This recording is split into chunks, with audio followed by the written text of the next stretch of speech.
एक और प्रधानमंत्री जी के द्वारा उठाए जाने वाले एक एक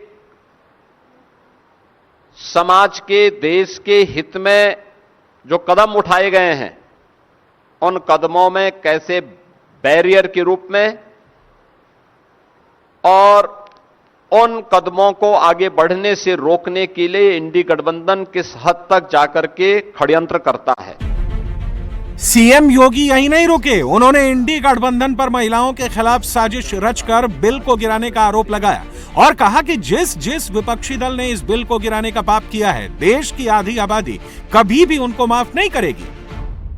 उत्तर प्रदेश में समाजवादी पार्टी को आप जब नाम लेते हैं तो यहां तो पहले से ही चर्चा होती है, देख सपाई बिटिया घबराई।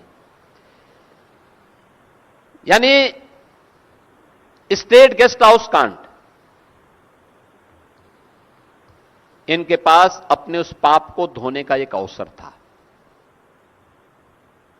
इनको इस अधिनियम को पारित करने में अपना योगदान देना चाहिए था, लेकिन दुर्भाग्य है कि लोग बैरियर बने रहे। सीएम योगी ने अखिलेश समेत विपक्षी दलों को नारी शक्ति का विरोधी बताया तो अखिलेश यादव ने महिला आरक्षण बिल को लेकर सरकार की नीयत पर ही सवाल खड़े कर दिए। उन्होंने इसे महिलाओं की एकता में दरार डालने की कोशिश बताते हुए बिल गिरने को बीजेपी की हार करार दिया। जनता के बढ़ते विरोध आक्रोश से ध्यान हटाने के लिए साजिशन लाए गए तथा कथित महिला आरक्षण बिल की हार भाजपा की हार है।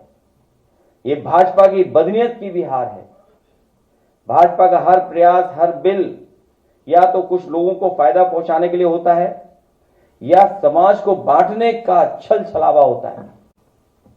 इस बार भाजपा इस बिल के माध्यम से महिलाओं की एकता में दरार डालकर उनको ठगना चाहती थी, लेकिन विपक्ष की एकता ने भाजपाई मंसूबों को धूल चटा दी। ये भाजपा के खिलाफ देश की सक्रिय हो चुकी जन चेतना की जीत है, जिसका प्रतिनिधित्व देश का विपक्ष कर रहा है तथा कथित महिला आरक्षण बिल के बहाने भाजपा नारी को नारा बनाने की कोशिश कर रही थी, क्योंकि महिला असुरक्षा, महिलाओं के खिलाफ बेतहाशा बढ़ती हिंसा व अपराध, महंगाई, बेरोजगारी, बेकारी, बीमारी और शिक्षा की वजह से नारी भाजपा से किनारा कर चुकी है।